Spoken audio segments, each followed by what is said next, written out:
It's 420 somewhere. Right now, that somewhere's right here on the Cannabis Show. I am producer Vince, and over here we have your host, Ricardo Baca. Producer Vince, thanks so much for that. And hey, everybody, welcome to the Cannabis Show. We're coming at you from downtown Denver, Colorado, where we are less than a month out from 420. Yikes, dude. Yikes. Oh, my word. There's so much to do before 420. And we're going to get there. We're going to talk about 420 today. But first, Vince, I'm fresh back from South by Southwest in Austin, and boy, is my liver tired. As it should be. You guys did premiere Rolling Papers down there, and it looks like things went really well. I read on the Cannabis.co that the documentary sold right after its world premiere screening. Isn't that crazy? It was so crazy. And for those catching up, some independent filmmakers have been following around myself and others inside the Denver Post and the Cannabist for the last year. The resulting film is Rolling Papers, and it premiered at the South by Southwest Film Festival last weekend. And it sold to a distributor immediately, which was very exciting news for the filmmakers. Yeah, it should have been, because that does not happen at South by anymore. I don't know how many sold down there, but it wasn't very many. But we did have the filmmakers on the Cannabis Show, 2 weeks ago? Yeah, totally. And if you missed it, everybody can go check it out, thecannabis.co. You can watch the filmmakers who made Rolling Papers, the documentary about the cannabis. And Rick, what was the most memorable thing that you saw down there at South by? You know, watching the film actually sell was fascinating. It was like we were inside an episode of Entourage. Isn't that kind of everybody's nightmare, though? Well, I don't know. I guess the fun of it, like the Hollywood, the deals, and of course with this was extremely small stakes compared to multi-million-dollar blockbusters. But it was fun, and I was psyched for my friends. The filmmakers said that it should come out in Colorado and other states before the end of the year. My mom would love to fly out from the East Coast to see it. You know, knowing my mom, she'll probably be there. She's awesome. And speaking of her, she's always so good about sending me links of crazy marijuana stories happening around the world. She always sends, "Hey, thought you'd like to know," which is so awesome. And it's so the one mom. cool mom on the Facebook wall, right?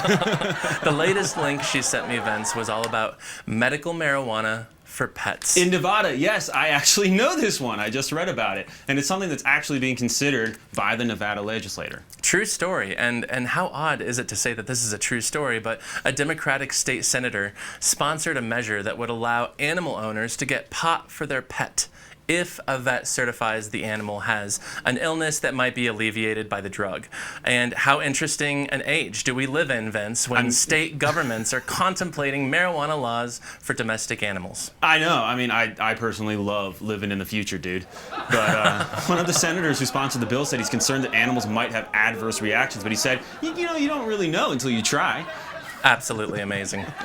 Vince, also in the news this week, dozens of unlicensed, non-residential marijuana growing collectives in Denver could be forced to shut down under a new 36-plant limit approved recently by the City Council of Denver. The new ordinance won't affect licensed commercial operations, but it will affect more than 60 sites where officials say there are safety concerns and fire hazards. And Denver's City Council voted unanimously on this issue, 11-0. It was unanimous, although it's not popular with everyone. And I'll take this opportunity to bring in our first guest, who has a strong opinion or two on this new ordinance. Now, Ian Sieb is the co-owner of one of Denver's oldest medical marijuana shops. His Denver Relief shop and attached consulting agency has made he and his partners experts in this burgeoning industry. And we're thrilled to have him on the show. Ian, thanks for joining us. Thanks so much for having me, Ricardo. Hi, good to see you. It's good to see you as well. So, Ian, you and I were talking about this ordinance earlier. Yep. And you think there were better options, So what about this measure doesn't work for you? Well, I think it's a travesty against patients. There are people who grow their own pot. There are people who have set up businesses that have created warehouses very similar but on a smaller scale, similar to what we have, where they've created small rooms that allow people who don't have the option to grow in their home. So maybe they don't have room at home, or the ability, or that maybe they're physically unable to do it? Yeah, and any of the above, the wherewithal to do so. And so there are companies that have created spaces almost like little storage lockers that are in a larger warehouse where people can grow their own cannabis. And it's my opinion that if the city knows where these 60 grows are, why not go out and have inspections and do something similar to what they have done for the licensees in the state, rather than just an outright ban. We don't want to deal with it. We're just going to push it away. And 11-0, it's disappointing, in my opinion, by the city council that it would go that way.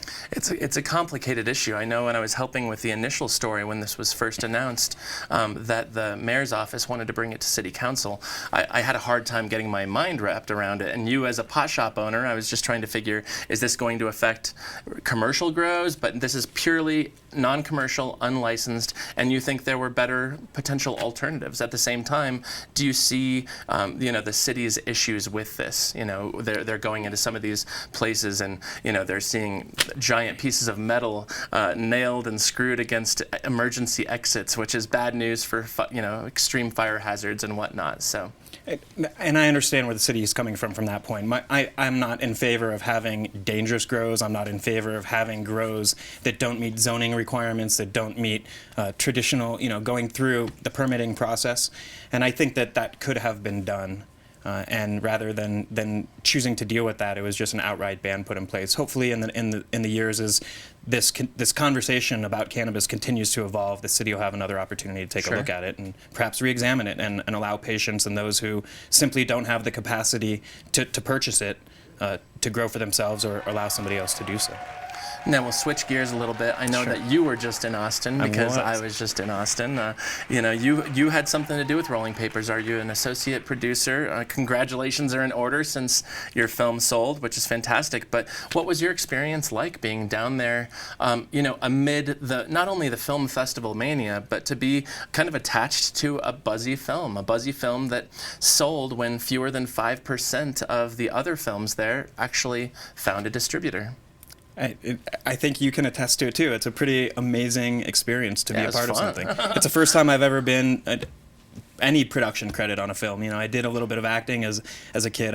If you look on IMDb, you can actually find my profile now because of this credit and some other things that I did a long time ago. But it was really incredible to just be there to watch what was going on with you and Mitch and Britta and all the other producers, Katie and Allie and really the way the whole thing developed, starting from you being hired here and going, the whole last year and turning into this film, going to South by, it selling during the after party of the very first screening, the world premiere. It doesn't happen. And so the energy there was incredible. I was only there I flew in for the film and flew out the day after. I was there for 24 hours, really.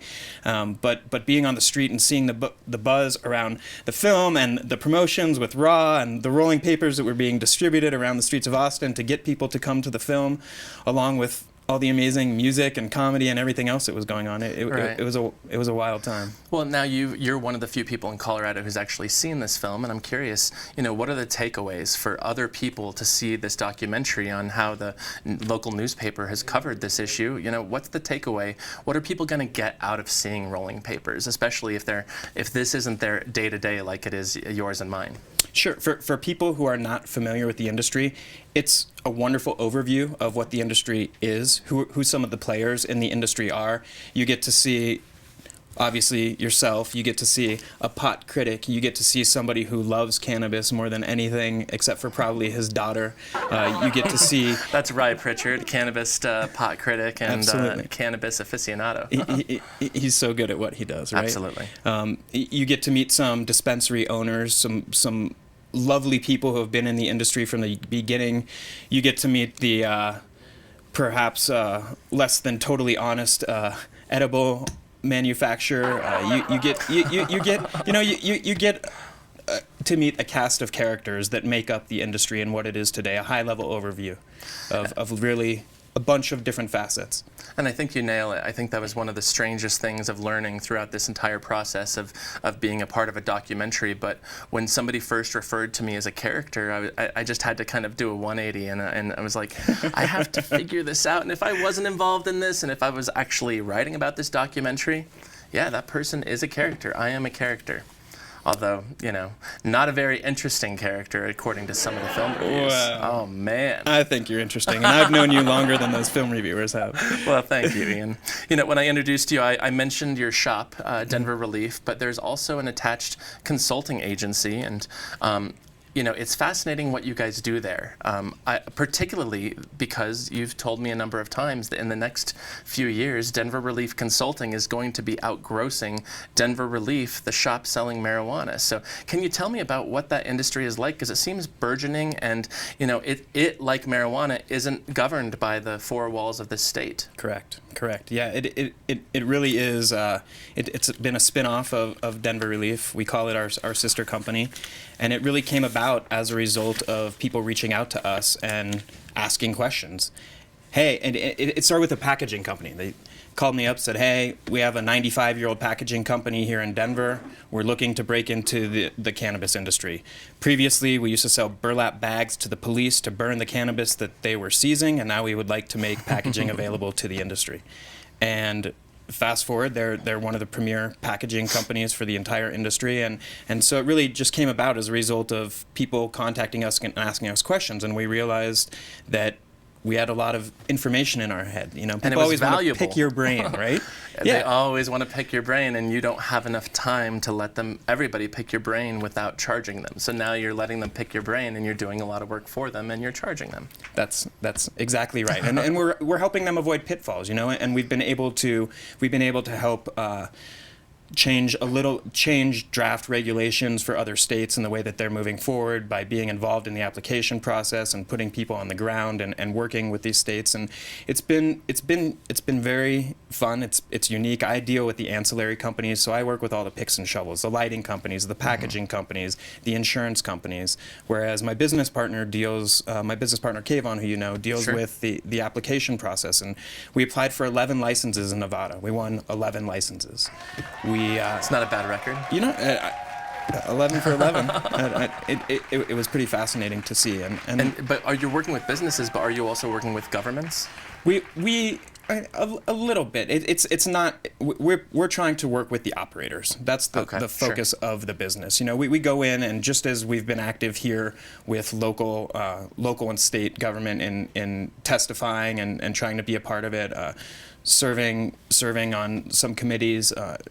We have played a role here, but our forte is working through the application process with the operators and the ancillary operators who are trying to have a relationship with the direct-to-plant business people. It's fascinating, and there's an assumption out there, and I'm sure you hear it all the time, that green means green. So if you own a marijuana shop, you are rich, and you're going at home at like Scrooge McDuck, and you're rolling around in your $100 bills. I know that's not always the case, but what do you tell people when they approach you and they're like, oh, you must be rich because you own a cannabis store? Yeah, I'd like to meet them. It's not true. We take very good care of our employees. I make a nice living. I didn't take any money out of my business for the first 2.5 years. Took not a penny. And now the profits that we do make, we put back in. We offer full health care for our employees. We have a stock plan where we allow them to contribute to an IRA. We offer paid vacations. Hopefully no penny stocks. No penny stocks. We're doing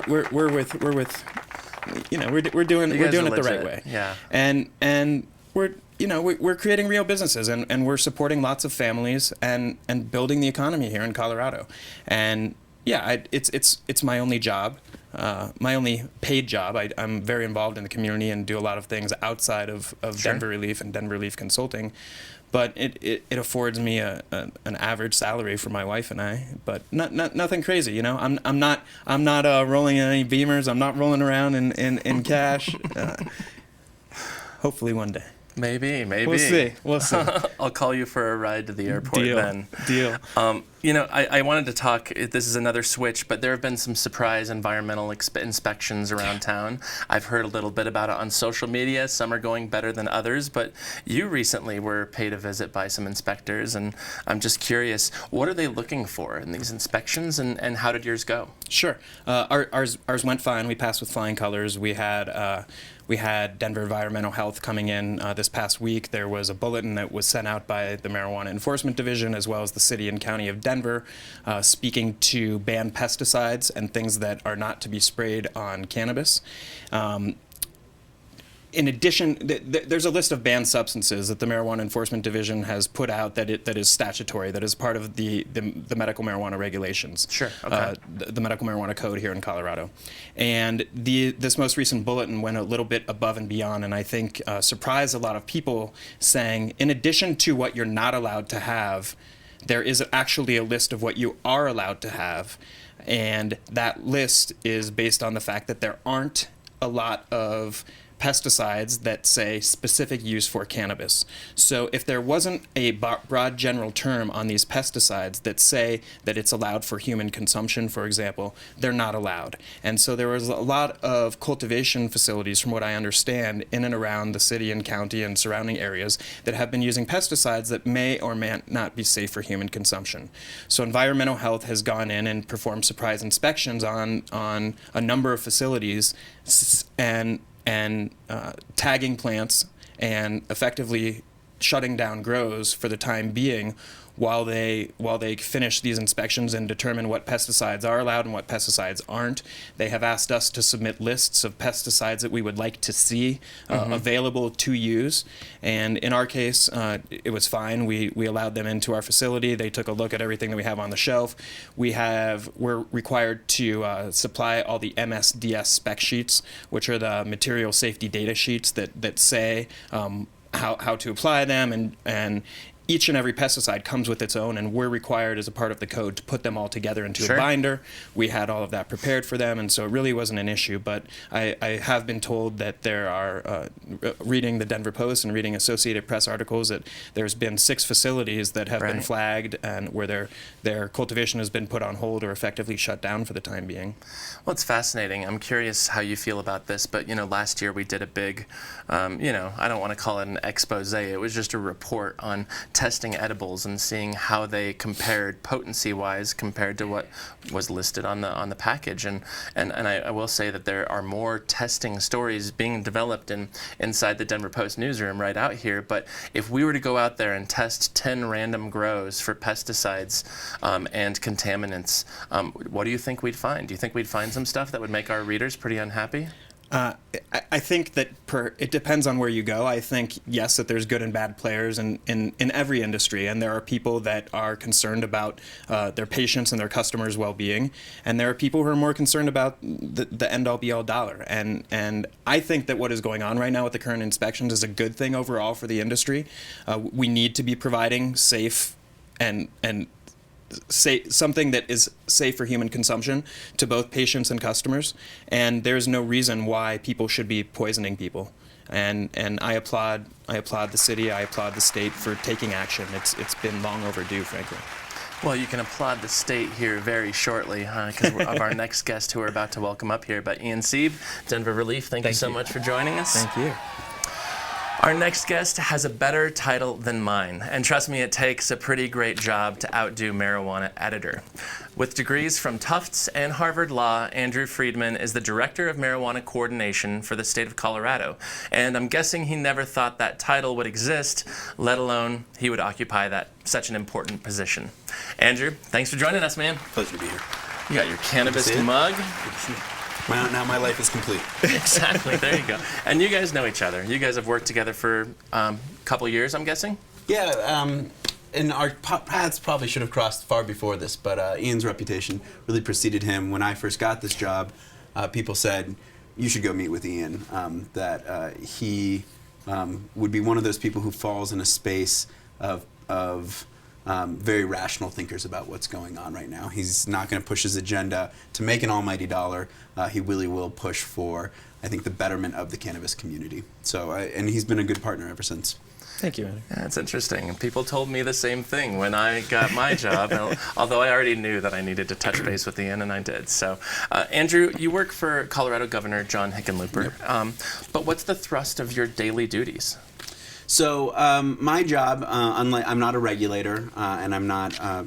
My job is not to go in and do any sort of inspections. My job is to make sure that we efficiently and effectively implement the will of the people, while having an eye towards public health, public safety, and youth prevention. So it's simple at the top of it, but there's 10 different departments that all have something pretty major to do with marijuana, and my job is to make sure we're all rowing in the same direction with that. Okay, so here's the question. Let's get the status update from the man, Okay. because people are always asking me, how did Colorado do in 2014? And I feel like I have a decent perspective from which to speak, but I mean, you're in the thick of it. So how do you think that you and your colleagues and everybody else handled this very almost lunatic implementation and regulation in the first year?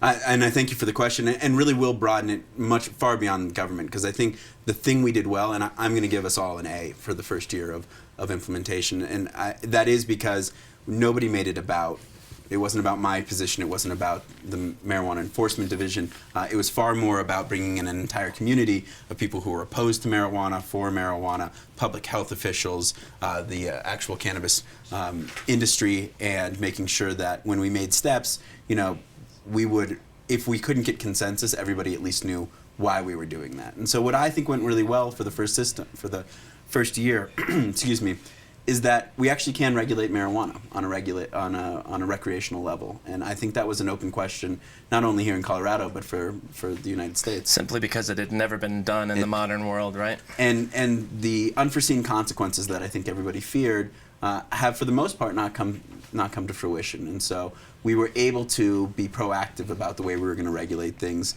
and foresee a lot of first-year problems. Now, 5-10-year problems, I can't say, but first-year problems, I think we did a really good job of handling.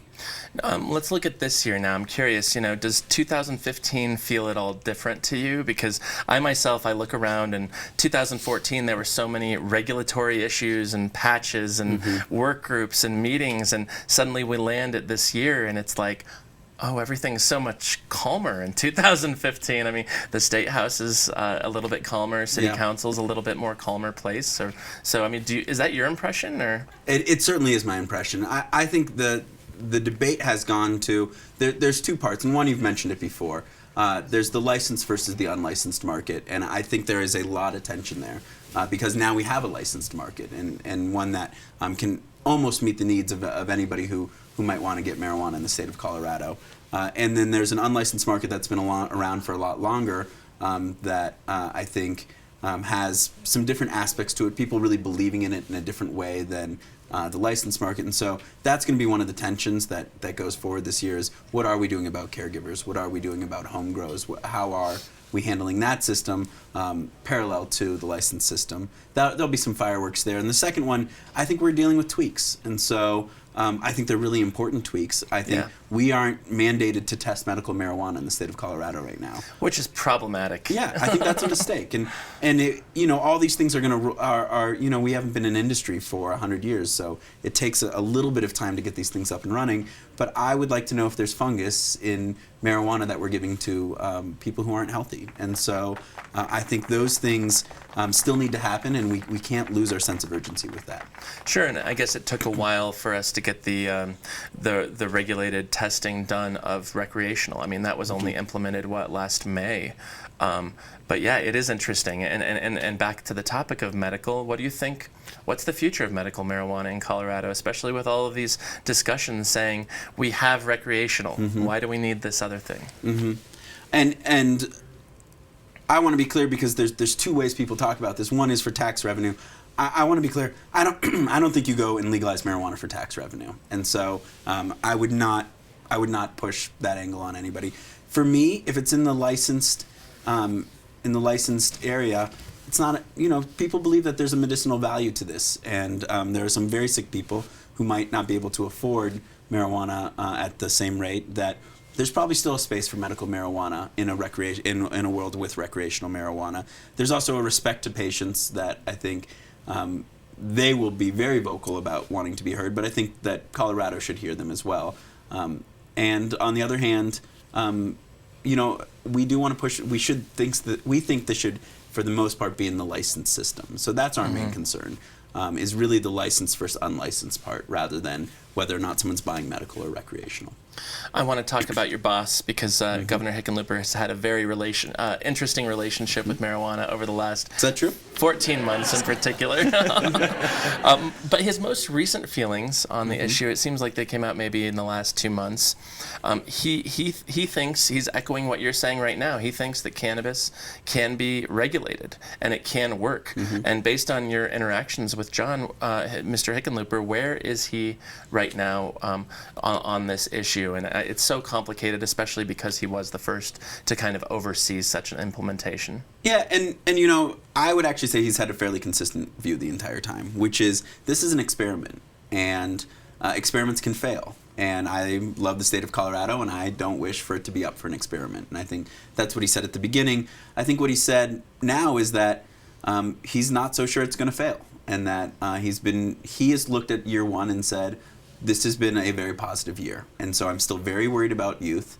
I'm still very worried about the future of what we do to youth development. But that, you know, this might be able to be regulated like alcohol, and maybe there is a more enlightened way forward with this.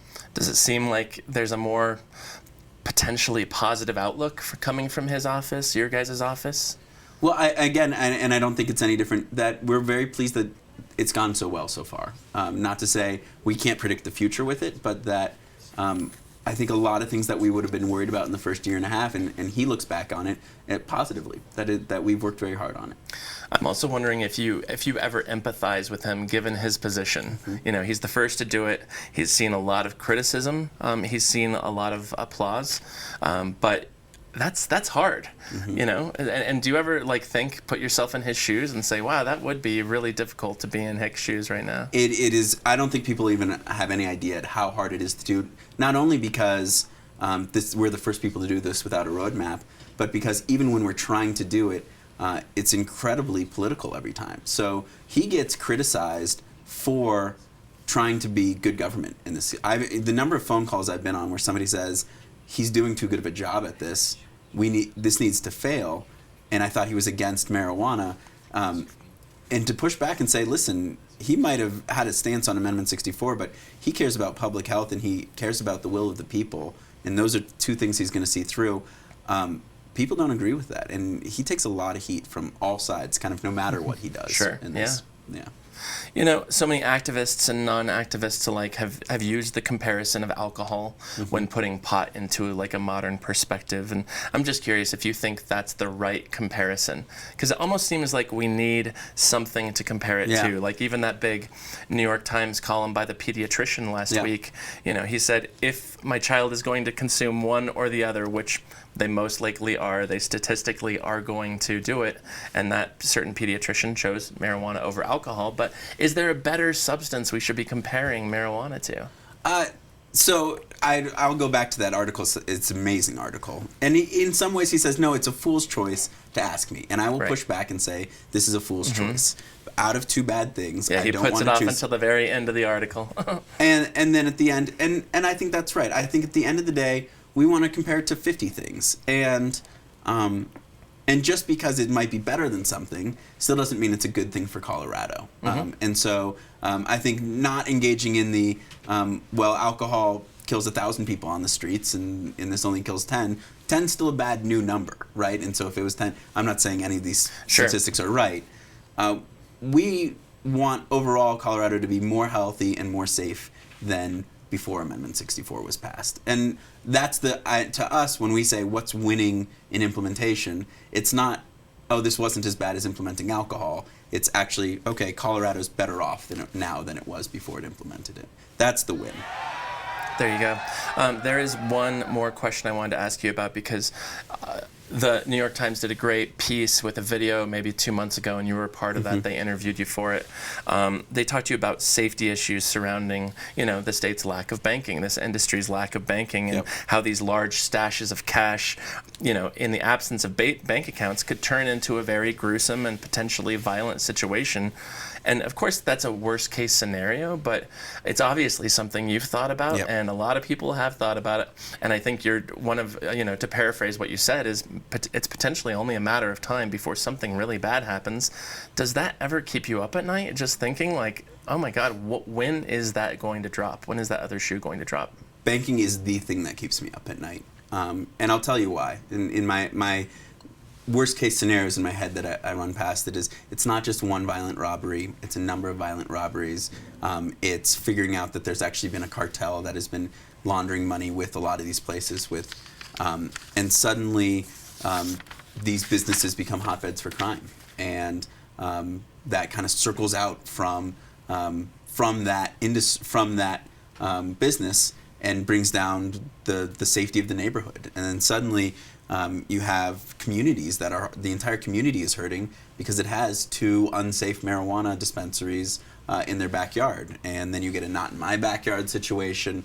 And then we really are off to the races with really hurting the most at-risk communities in Colorado. So I really think in order to make this industry legitimate, we need a banking solution. And are you hearing anything on a federal level, or conversations that you have access to, anything about the Fourth Corner Credit Union or other potential remedies to this situation? So we talk daily both with the people involved with Fourth Corner Credit Union and anybody who'll take our phone call on the federal level on this one. I don't think they're trying to sandbag us. I think they're in a really tough situation because this is still illegal federally, and these are new things that they're seeing. And so I think they are meticulously trying to work through whether or not Fourth Corner should be granted a master account and open up as a credit union. And there's other people questioning even if that's the answer, or we need federal legislation in order to finally solve this one. But I mean, and you're a government official at the state level, and these government officials at the federal level, it just seems like this is taking a very long time, especially when you're here in Colorado and you're looking at business people like Ian and his partners just making these crazy workarounds. Do you understand why it's taking so long, or do you kind of wish that that they might make some of the hop, skips, and a jump that Colorado made, because there's clearly momentum moving in this direction, and we're not the only state this is applicable toward. Yeah, I'm frustrated. If that's the question. I wish we were further along than we were at the federal level. I can't presume to step into their role and know all the things they have to deal with when they make a decision. But we thought this was a fairly administrative task to go from a state charter to getting a master account. It ended up not to be the case, and so in my dream of dreams, this gets passed tomorrow. I don't think that's going to happen. I think it's going to take still a little bit more time, and it's a frustrating place to be. I think it's frustrating for all of us to be there. Well, let's bring Ian back into the conversation. We were just talking right before we filmed this episode. Currently happening in Colorado right now is a very interesting and strange series by the Colorado Springs Gazette, which is a very good newspaper, won a big Pulitzer last year. But we've been keeping up on this series. It's a four-part series on pot, and it's somewhat controversial because they mentioned at the top of the series that it is a perspective series, and they mentioned that it's being written by 2 members of the editorial board. That's where newspaper people write with opinion, and with a local freelancer. And the freelancer happens to be an extremely vocal and local anti-pot activist. And I'm just curious. I want to get your guys' feedback on this because everybody's talking about it. It's all over social media. I mean, not only Colorado marijuana. I've had people from Washington and Oregon and Washington, D.C. email me about this in the last 24 hours. So, Ian, have you been keeping up with the series, and what are your thoughts about it? I have been keeping up with the series. I think that the most recent piece was, to be frank, it was propaganda. It was propaganda very similar to what we saw back in the 20s and the 30s with Reefer Madness. I mean, it was, you name it, and the quote was in there. More children are using it. Hash is the crack of marijuana. I couldn't deal without it, and it's really an opinionated article that is written by somebody who has a vested interest in seeing people not use cannabis. And just to be clear, it does look like a couple hours ago the Gazette made a switch in the way they're presenting this series. Initially, it was only kind of one place that it was a perspective series, meaning it's opinion or editorialized, and now that's on every side of every article, from what I could tell. But I mean, what's your initial thoughts about it, Andrew? So. Taking it as an editorial, because I initially very much was caught as, is this an editorial or a factual document? Because it wasn't readily evident. Yeah, and so But if we were to say if we are giving that as an editorial, I had a slightly different point of view of, there's been a lot of editorializing on this over the last 2 years, but mainly on the positive side. I mean, vast majority of editorials came out. It's true. New York Times, Washington Post, Denver Post. And for my bit, I think that, my job is not at all to do anti-marijuana or pro-marijuana. Mm-hmm. My job is a good government job, and to almost stay as agnostic on that issue as possible and try to implement the will of the people. But one of the things that definitely is missing for these people's voices on the no side is any sort of editorial stand-up. And so to have that place kind of responsibly held, I think would have been a big coup for the national conversation. I think it would have been interesting to see a really solid, reasonable response to why we should be anti-marijuana. I don't think that this hit the mark on that, and mainly because I think they kind of hid the ball. Like, we got interviewed for this piece, we didn't even know we were being interviewed for this piece. And I think that if they had been a little bit more forthright with, we're really looking to come at it from this point of view, which Denver Post has been when we have those conversations, they could have gotten more than just the people who are almost violently anti-marijuana and gotten their voice in. They could have kind of gotten everybody's voice in and come to the reasonable explanation of why they are anti-marijuana, but it didn't read like that to me. As a journalist, I was just disappointed to see the lack of labeling. We try to be very careful about letting people know when hey, this is an editorial or this is an op-ed. I would love to have both of you guys write op-eds for the Cannabist. We've had many people on both sides of the issue write for us, but just coming upon that, especially in an internet age, the way we read things, we don't read things front to back. When you're talking about a 16 or 20 part series, we click on it and we find it and it says the Gazette staff and that's it. And suddenly we think we're in a major investigative piece when we're in a major editorialized piece. And it's a very, very big difference, and it's a significant issue, journalistically speaking. I think it's confused a lot of people. I mean, what are you hearing on social media, Ian? I didn't know that it was an editorial at first, and I think that was the common thought amongst a lot of people, especially in my demographic and people from the industry. It's recently come out that they're now adding more information about it, as you were talking about earlier, on other pages to make it known. It's now more information is readily available as to who the author is and who her relationship or who her personal relationships are with, and the businesses that they are involved in. And I think that those are important things that should have been mentioned on the outset. Yeah, and what Ian's referring to is one of the freelance journalist who's helping with this series at the Gazette. Her name is Christine Tatum. She's a former Denver Post reporter. I used to sit 5 feet away from her back in the day, and her husband is Dr. Christian Thurstone, who has been a major force in the regulatory process, and he's definitely on the anti-side of the issue. Is that fair to say? Yes. Anti-marijuana? Yes. I think he would say that he would. I think he would say that. Yeah.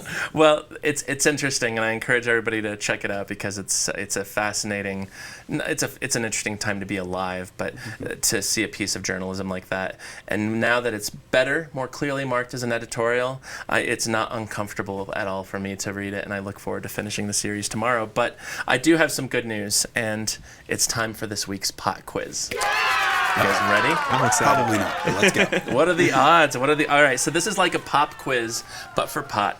Teams are Andrew versus Ian, and we're just gonna see how clued in you are. I hope you win, Andrew. Yeah. If you know the right answer, awesome, and if you don't, the other person has the opportunity to jump in and steal, and we'll vaguely count points like they do on At Midnight and just go for it. So Andrew, we're gonna start with you. Okay. What European country last week took the first step to legalize cannabis federally, an effort that looks like it has at least some bipartisan support? Ooh, pass. Italy. Italy is it? All right, points.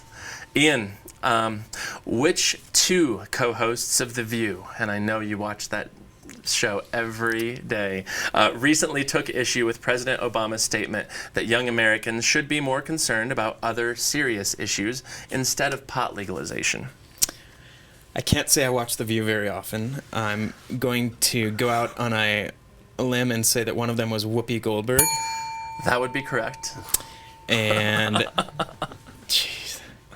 I have no idea. I don't even know. Yeah. Diane Walters still on that? No. So it's not Walters, that. Barbara Barbara Walters is no Walters. longer Barbara on Walters. there. Yeah. Yeah. Neither is Rosie, I think.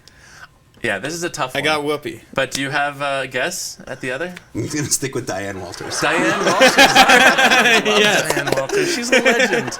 Rosie Perez. Rosie Believe Perez. it or I didn't not. even know she was on The View. Was she in My Cousin Vinny? She was in Whiteman White Man Can't Jump. Yeah. Oh, God, I'm terrible with that stuff. Andrew, Forbes this week announced that it hired a dedicated contributor to cover the legal marijuana industry, and her last name made quite the splash. Oh, no. Do you know Julie's last name? Julie Hash. That would be so awesome. It's pretty close. right. I mean, come on, right? No, it's very close. All right. Very close. Give it to me. Which means Ian knows it. Julie Weed.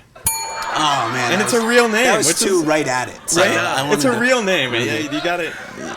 I like that in her contributor bio, she's like, and yes, that's my real last name.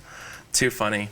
Ian, pot farmers in what California region have started to come out in favor of legalization recently after a long time of opposing it given their underground business? I'm guessing that is those in Mendocino County or the Emerald Triangle. Yes, it is. Yes. Indeed, it's interesting. There's a great Vice article that just went up this week talking about how they just recognize that the momentum is moving in this direction, and I don't know how they're going to transition these massive outdoor grows inside oftentimes national forests to try and become a part of the legal marijuana industry. But yeah, they actually are speaking out in favor of legalization in California and beyond right now. And Andrew, this one's right up your alley. Oh, thank you. In Maybe. Snoop Dogg's keynote address at last week's South by Southwest Music Festival, I don't think you know what I spend my time doing. he talked about how great it was getting high once with a certain pot-loving American musician in Amsterdam over a bucket of fried chicken. Do you know what pot-loving American musician Snoop was referring to? Can I give him some hints? Yeah, give me some You can give him a He's a hint. country music star with long hair. Oh, Willie Nelson. All right, there you go. Points. Nice job. Points. I just want you to know my deputy was off screen trying to tell me Willie Nelson. It was really hard to lip read that. So.